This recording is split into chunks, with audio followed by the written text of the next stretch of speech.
Assalamualaikum warahmatullahi wabarakatuh. Alhamdulillahi rabbil alamin. Wassalatu wassalamu ala asrafil anbiya'i wal mursalin Sayyidina Muhammadin wa ala alihi wa sahbihi ajmain, amma ba'd. Perkenalkan, nama saya Muhammad Fahri Imron, mahasiswa dari Universitas Ibnu Khaldun Bogor, Fakultas Agama Islam, program studi Komunikasi Penyiaran Islam semester 2 kelas A. Saya akan mempresentasikan untuk ujian akhir semester mata kuliah Ulumul Quran dengan dosen pengampu adalah Dr. Kiai Haji Ahmad Alim LCMA. Materi ke-8, kategorisasi surat dalam Al-Quran.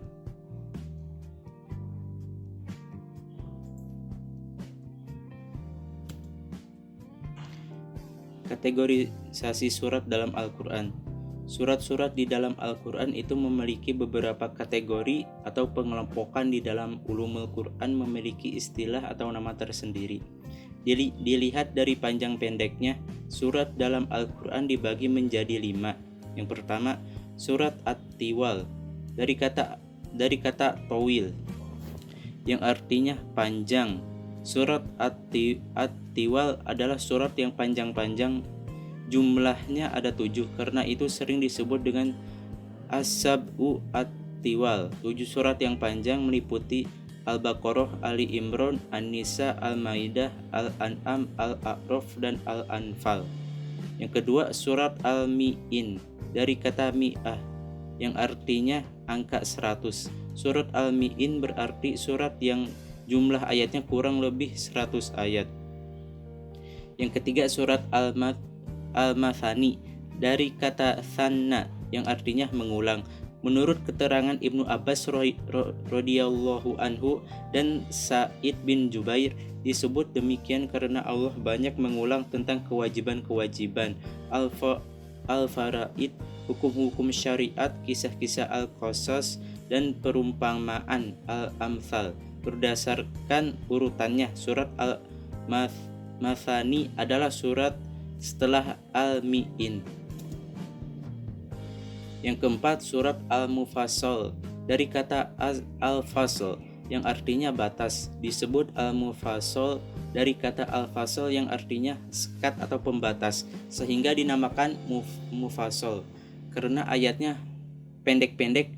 Ada juga yang mengatakan dinamakan Mufassal karena suratnya pendek-pendek, sehingga banyak pemisah basmalahnya. Kemudian menurut pendapat yang kuat dimulai dari surat Qaf hingga surat An-Nas. Selanjutnya surat Al-Mufassal terbagi menjadi 3. A. Tiwal Mufassal, Mufassal yang panjang, dimulai dari surat Qaf hingga surat Al-Mursalat akhir juz 29. B. Wasat Mufassal, Mufassal pertengahan, dimulai dari surat An-Naba hingga surat Ad-Duha. C. Qisar Mufassal, Mufassal pendek, dimulai dari surat Al-Insyirah hingga akhir Al-Quran, yaitu surat An-Nas. Yang kelima, surat Hawamim. Surat Hawamim adalah nama bagi 7 surat di dalam Al-Quran yang dibuka dengan huruf muqatta'ah yang berdiri sendiri seperti Ha dan Mim. 7 surat tersebut adalah surat Al-Mu'min atau Ghafir, surat Fussilat, surat Asy-Syura, surat Al-Zukhruf, surat Ad-Dukhan, surat Al-Jathiyah, dan surat Al-Ahqaf. Materi ke-9, permisalan dalam Al-Quran. Permisalan dalam Al-Quran memiliki banyak faedah atau tujuan baik sebagai untuk memberikan peringatan ataupun memberikan motivasi atau larangan. A. Pengertian amthal. Secara etimologi, kata amthal adalah bentuk jamak dari mathal, mith, dan mathil adalah sama dengan syabah, shibh, dan syabih. baik lafaz maupun maknanya. Sedangkan pengertian amsal secara terminologi ada beberapa definisi yang dikemukakan oleh para ulama, yaitu yang pertama, pengertian mislu menurut ulama ahli ilmu adab adalah mislu dalam ilmu adab adalah ucapan yang disebutkan untuk menggambarkan ungkapan lain yang dimaksudkan untuk menyamakan atau menyerupakan keadaan sesuatu yang diceritakan dengan keadaan sesuatu yang dituju. Maksudnya adalah menyerupakan perkara yang disebutkan dengan asal ceritanya. Maka amsal menurut definisi ini harus ada asal ceritanya. Contohnya pada ucapan orang Arab, banyak panahan dengan tanpa ada orang yang memanah. Maksudnya adalah banyak musibah yang terjadi karena salah langkah. Kesamaannya adalah terjadinya sesuatu dengan tanpa ada kesengajaan. 2. Pengertian mislu menurut ulama ahli ilmu bayan adalah yaitu majaz atau kiasan yang majemuk, yang mana keterkaitan antara yang disamakan dengan asalnya adalah penyerupaan. Maka bentuk amsal menurut definisi ini adalah bentuk isti'arah tamthiliyah, yakni kiasan yang menyerupakan seperti tiadalah harta dan keluarga melainkan bagaimana titipan. Pada suatu hari titipan itu pasti akan dikembalikan. Dalam syair tersebut tampak jelas penyair menyerupakan harta dan keluarga dengan benda titipan yang dititipkan oleh seseorang kepada kita, yang sama-sama bisa diambil sewaktu-waktu oleh orang yang menitipkannya. Yang ketiga, sebagian ulama ada juga yang menyatakan pengertian mithlu adalah mengungkapkan suatu makna yang abstrak dalam bentuk sesuatu yang konkret, yang elok dan indah. Contohnya seperti ungkapan ilmu itu seperti cahaya. Dalam hal ini adalah menyamakan ilmu yang bersifat abstrak dengan cahaya yang konkret yang bisa diindera dengan penglihatan. Amsal menurut definisi ini tidak disyaratkan adanya asal cerita, juga tidak harus adanya majaz murakkab. Melihat dari pengertian-pengertian mithlu di atas, maka amsal Al-Quran setidaknya berupa penyamaan keadaan sesuatu hal dengan keadaan hal yang lain. Penyerupaan tersebut baik dengan cara isti'arah, menyamakan tanpa menggunakan adat tasyibih syarih, menyamakan yang jelas dengan adanya adat tasyibih, ayat-ayat yang menunjukkan makna yang indah dan singkat, atau ayat-ayat yang digunakan untuk menyamakan dengan hal lain. Karena itulah kesimpulan akhir dalam mendefinisikan amsal Al-Quran adalah menampakkan pengertian yang abstrak dalam bentuk yang indah dan singkat yang mengena dalam jiwa, baik dalam bentuk tasyibih maupun majaz mursal, ungkapan bebas. Definisi inilah yang relevan dengan yang terdapat dalam Al-Quran karena mencakup semua macam amsal Al-Quran. B. Unsur-unsur amsal. Sebagian ulama mengatakan bahwa amsal memiliki 4 unsur, yaitu yang pertama wajhu syabah atau segi perumpamaan. Yang kedua adatu tasyibih, yaitu alat yang dipergunakan untuk tasyibih. Yang ketiga musyabbah, yaitu yang diserumpamakan. 4. Musyabbah bih, yaitu sesuatu yang dijadikan perumpamaan. Sebagai contoh pada firman Allah Subhanahu wa taala sebagai berikut. Perumpamaan nafkah yang dikeluarkan oleh orang-orang yang menafkahkan hartanya di jalan Allah adalah serupa dengan sebutir benih yang menumbuhkan 7 bulir. Pada tiap-tiap bulir 100 biji. Allah melipat gandakan ganjaran bagi siapa yang Dia kehendaki, dan Allah maha luas karunia-Nya lagi maha mengetahui. Quran surat Al-Baqarah ayat 261. Wajhu syabah yang terdapat pada ayat ini adalah pertumbuhan yang berlipat-lipat. Adatu tasyibihnya adalah kata masal, musyabbahnya adalah infak atau sodakoh di jalan Allah, sedangkan musyabbah bihnya adalah benih. C. Macam-macam amsal dalam Al-Quran. Secara garis besar, amsal Al-Quran terbagi menjadi dua. Pertama, perumpamaan yang disebutkan secara jelas dan tegas. Imam Jalaluddin Asyuyuti dalam Al-Itqan menyebutnya sebagai masal zohir musyarrah bih. Sedangkan yang kedua disebutkan secara tersirat masal kamin. Namun apabila diamati secara seksama, maka amsal Al-Quran bisa dibagi menjadi tiga macam, yaitu amsal musyarrohah, amsal kaminah, dan amsal mursalah. Penjelasannya adalah sebagai berikut. 1. Amsal musyarrohah ialah masal yang di dalamnya dijelaskan dengan lafaz masal atau sesuatu yang menunjukkan tasyibih. Hal seperti ini banyak dalam Al-Quran. Yang kedua, amsal kaminah, yaitu masal yang di dalamnya tidak disebutkan dengan jelas lafaz tamfil atau permisalan, tetapi ia menunjukkan makna-makna yang indah, menarik dalam kepadatan redaksinya dan mempunyai pengaruh tersendiri bila dipindahkan kepada yang serupa dengannya. Yang ketiga, al-amsal al-mursalah, yaitu kalimat-kalimat bebas yang tidak menggunakan lafaz tasyibih secara jelas, tetapi kalimat-kalimat tersebut berlaku sebagai tasyibih. D. Faedah-faedah amsal. Yang pertama, menonjolkan sesuatu yang hanya dapat dijangkau dengan akal menjadi bentuk konkret yang dapat dirasakan atau difahami oleh indera manusia, misalnya Allah Subhanahu wa taala. Yang kedua, menyingkapkan hakikat dan mengemukakannya sesuatu yang tidak nampak menjadi seakan-akan nampak. Yang ketiga, mengumpulkan makna yang menarik lagi indah dalam ungkapan yang padat, seperti contoh ayat pada amsal kaminah dan amsal mursalah. Yang keempat, memotivasi orang untuk mengikuti atau mencontoh seperti apa yang digambarkan dalam masal. Jika yang dicontohkan adalah amalan yang baik, misalnya Allah Subhanahu wa taala membuat masal bagi keadaan orang yang menafkahkan harta di jalan Allah Subhanahu wa taala. Materi ke-10, klasifikasi dalam tafsir Al-Quran. Tafsir itu tujuannya untuk memperjelas dan memahami isi kandungan dalam Al-Quran. Pendekatan linguistik. Penggunaan pendekatan linguistik atau kebahasaan memiliki alasan yang kuat, mengingat Al-Quran merupakan pesan-pesan Allah yang dikemas dalam media bahasa. Cara paling mendasar untuk memecahkan pesan-pesan tersebut adalah mencocokkannya dengan pengetahuan kebahasaan yang secara konvensional telah berlaku dalam kehidupan bangsa Arab. Tanpa bahasa Arab, tak ada yang dapat dipahami dari Al-Quran.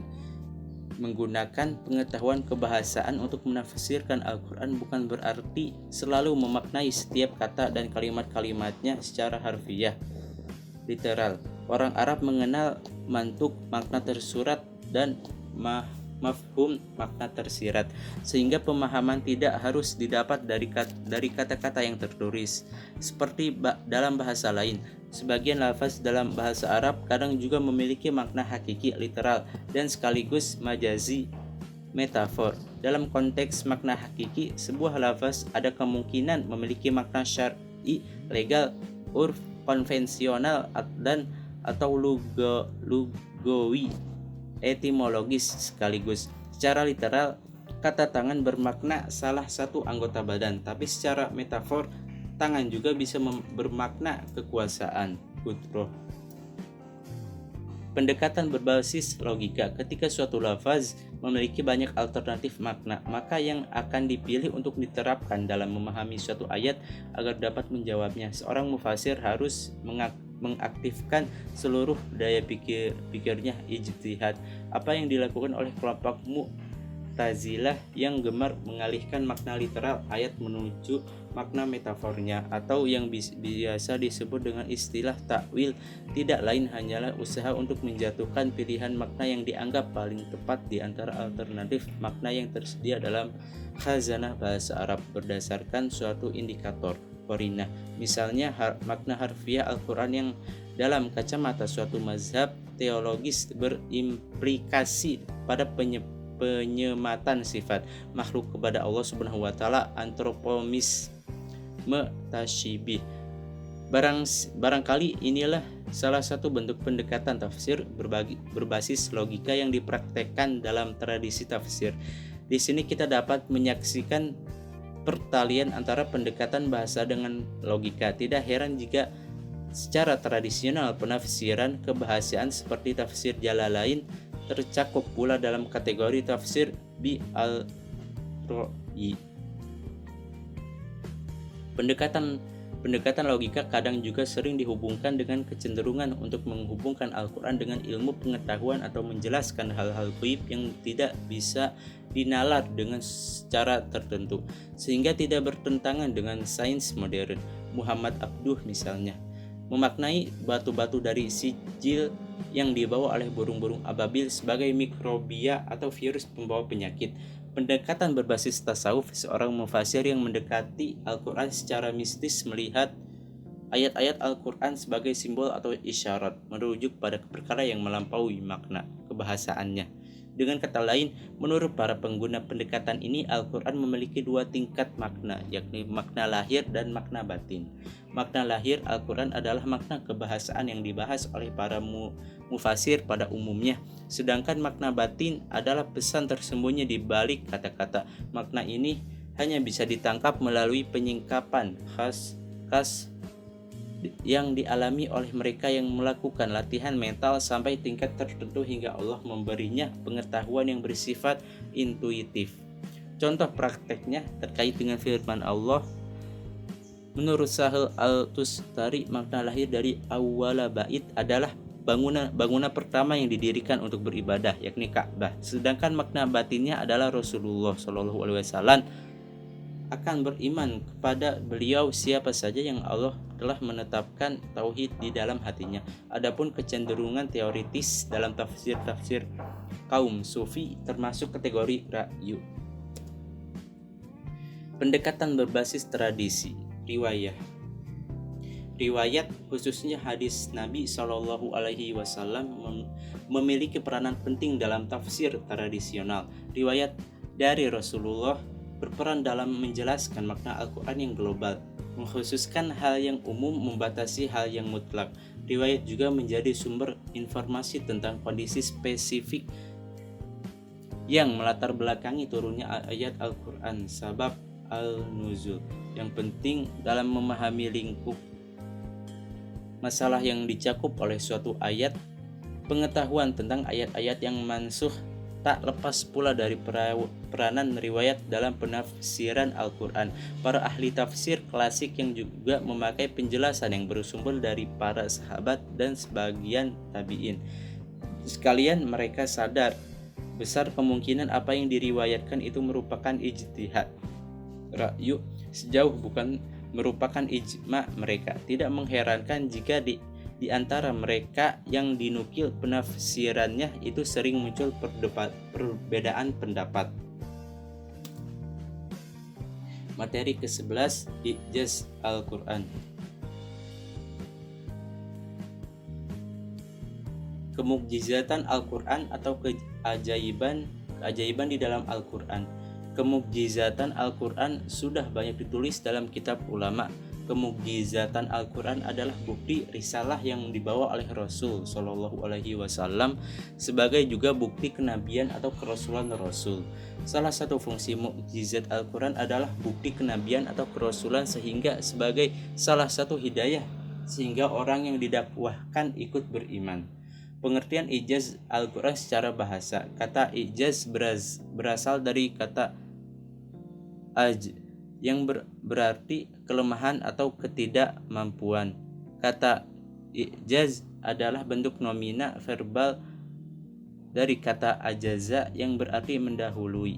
Dengan demikian istilah al-ijaz al-ilmi, kemukjizatan ilmiah Al-Quran atau al-hadis misalnya, mengandung makna bahwa kedua sumber ajaran agama itu telah menggambarkan kepada kita tentang fakta-fakta ilmiah yang kelak ditemukan dan dibuktikan oleh eksperimen sains umat manusia dan terbukti tidak dapat dicapai atau diketahui dengan sarana kehidupan yang ada pada zaman Rasul. Hal itu membuktikan kebenaran yang disampaikan oleh Rasul SAW. Pengertian mukjizat Al-Quran. Jika kita berkata mukjizat Al-Quran, maka ini berarti bahwa mukjizat bukti kebenaran. tersebut adalah mukjizat yang dimiliki atau yang terdapat dalam Al-Quran, bukannya bukti kebenaran yang datang dari luar Al-Quran atau faktor luar. Al-Quran bisa didefinisikan firman-firman Allah yang disampaikan oleh malaikat Jibril sesuai redaksinya kepada Nabi Muhammad SAW dan diterima umat Islam secara tawatur. Unsur-unsur mukjizat bertolak dari definisi di atas. Tampak bahwa untuk mengatakan sesuatu itu mukjizat terdapat beberapa unsur yang harus diperhatikan, yaitu mukjizat harus berupa peristiwa luar biasa. Terdapat hal yang luar biasa tetapi tidak dikatakan sebagai mukjizat karena kejadiannya merupakan sesuatu yang biasa. Hal ini sebagaimana peristiwa alam yang terjadi setiap hari. Kejadian luar biasa seperti halnya sihir yang tampak ajaib atau mungkin sangat ajaib tidaklah dikatakan mukjizat karena hal tersebut dapat dipelajari. Setiap yang dikatakan mukjizat adalah menunjukkan sesuatu yang luar biasa dan keadaannya tidak dapat dipelajari. Peristiwa atau kejadian itu dikatakan mukjizat adalah harus berupa sesuatu yang tidak disanggupi oleh selain Allah. Mukjizat harus disampaikan oleh para nabi. Kejadian yang luar biasa mungkin terjadi kepada nabi atau kepada orang yang taat beribadah kepada Allah, dan bahkan mungkin terjadi kepada orang yang durhaka kepada Allah. Dari semua ini, yang terjadi kepada yang mengaku nabi saja yang dikatakan sebagai mukjizat. Adapun kejadian-kejadian luar biasa yang terjadi kepada seseorang yang kelak menjadi nabi dikatakan sebagai irhas. Kepada seseorang taat kepada Allah dikatakan sebagai karomah, dan kepada seseorang yang durhaka kepada Allah dikatakan sebagai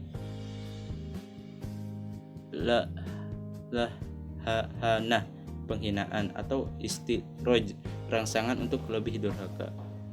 Sesuatu hal yang penting untuk diketahui bahwa Nabi Muhammad adalah nabi terakhir. Dengan demikian tidak mungkin lagi ada mukjizat. Begitu juga dengan irjuz, akan tetapi karomah dan istiroj mungkin saja terjadi kapanpun dan dimanapun di dunia ini. Materi ke-12, disiplin ilmu dalam Al-Quran. Segala sesuatu yang ada di dunia ini atau di akhirat sudah dibahas oleh Allah Subhanahu wa taala. Segala bidang ilmu sudah tercantum di dalam Al-Qur'an. Al-Qur'an telah menjadi solusi dalam semua permasalahan baik zaman dulu, sekarang maupun zaman yang akan datang. Di dalam Islam, menuntut ilmu merupakan sesuatu ibadah kepada Allah dan terdapat beberapa matlamat tertentu dalam proses menuntut ilmu. Pentingnya mempunyai ilmu adalah untuk membuktikan kekuasaan Allah. Dengan adanya ilmu, manusia dapat membaca Al-Quran yang mana terkandung segala persoalan yang nyata di muka bumi ini. Ilmu juga membolehkan manusia mengkaji alam semesta ciptaan Allah ini. Untuk kehidupan dunia kita memerlukan ilmu yang dapat menopang kehidupan dunia untuk persiapan di akhirat. Kita juga memerlukan ilmu yang sekiranya dapat membekali kehidupan akhirat. Dengan demikian, kebahagiaan di dunia dan di akhirat sebagai tujuan hidup insya Allah akan tercapai. Menuntut ilmu merupakan hal yang wajib dilakukan oleh kita sebagai umat manusia, karena dengan menuntut ilmu dapat memperluas wawasan kita tentang pengetahuan sehingga kita dapat diakui oleh lingkungan masyarakat yang ada di sekitar kita. Selain itu, menuntut ilmu juga salah satu bentuk ibadah yang diwajibkan di dalam Islam. Materi ke-13, hikmah pengulangan ayat dalam Al-Quran. Hikmah pengulangan ayat dalam Al-Quran. Pengulangan ayat di dalam Al-Quran itu tidak hanya sekedar menguatkan saja, tapi ada sisi keindahannya yang memiliki nilai sangat tinggi, dan pengulangan ayat di dalam Al-Quran itu termasuk bagian dari kefasihan yang ada di dalam Al-Quran. Syekh Muhammad bin Sholih dalam tafsir Juz Amma merunut 3 hikmah besar di balik pengulangan dalam Al-Quran. Yang pertama, penjelasan tentang mengenai urgensi masalah. Penjelasan tentang urgensi masalah bisa ditemui dalam surah Ar-Rahman. Ini untuk menunjukkan pentingnya menampakkan aneka nikmat Allah Ta'ala yang tak terhitung. Dalam tafsir Al-Mizan At-Taubay menjelaskan Pengulangan ayat dalam surah Ar-Rahman mengandung isyarat mengenai ciptaan Allah yang memiliki banyak bagian-bagian. Ciptaan itu terbentang dari langit dan bumi, darat dan laut, bahkan manusia dan jin. Allah pula yang mengatur segala hal tersebut berada pada satu pengaturan yang bermanfaat bagi golongan jin dan manusia. Maka itu kemanfaatan tersebut akan tetap berlaku di dunia maupun di akhirat kelak. Yang kedua, agar pesan yang disampaikan lebih meresap ke hati manusia. Pengulangan dalam Al-Quran baik secara redaksi maupun masalah bertujuan agar manusia lebih mampu meresapi kandungan maknanya, seperti dalam surah Al-Fatihah. Yang ketiga, menunjukkan kebenaran. Pengulangan ayat juga untuk menunjukkan kebenaran bahwa Al-Quran merupakan wahyu yang berasal dari Allah Ta'ala. Ada beberapa hal yang diulang dalam Al-Quran, khususnya yang berkaitan dengan kisah. Pengulangan dalam satu kisah menggunakan redaksi berbeda dan tidak ada kontroversi di dalamnya. Materi ke-14, hukum terjemah Al-Quran.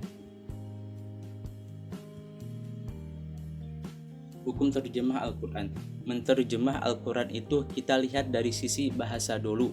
Penerjemahan atau alih bahasa adalah interpretasi makna teks dari bahasa sumber untuk menghasilkan teks padanan dalam bahasa sasaran yang mengkomunikasikan pesan serupa. Menurut Oxford, penerjemahan adalah komunikasi pesan dari bahasa sumber ke bahasa sasaran dengan menggunakan teks yang ekuivalen. Terjemah ada dua macam. Yang pertama, terjemah harfiah, yaitu menerjemahkan setiap kata atau dalam bahasa sumber dengan kata yang sepadan atau dalam bahasa kedua. Yang kedua, terjemah maknawiyah atau tafsiriyah. Ini sangat berbeda dengan terjemah harfiah. Terjemah tafsiriyah berarti ada tafsir dari suatu ayat, kemudian tafsir itu diterjemahkan ke bahasa lain. Misalnya tafsir surat Az-Zukhruf ayat 3 dalam kitab Jalalain yang berbahasa Arab diterjemahkan ke dalam bahasa Indonesia. Sehingga terjemah ini sama sekali terikat dengan kosakata dan urutan kata dalam ayat.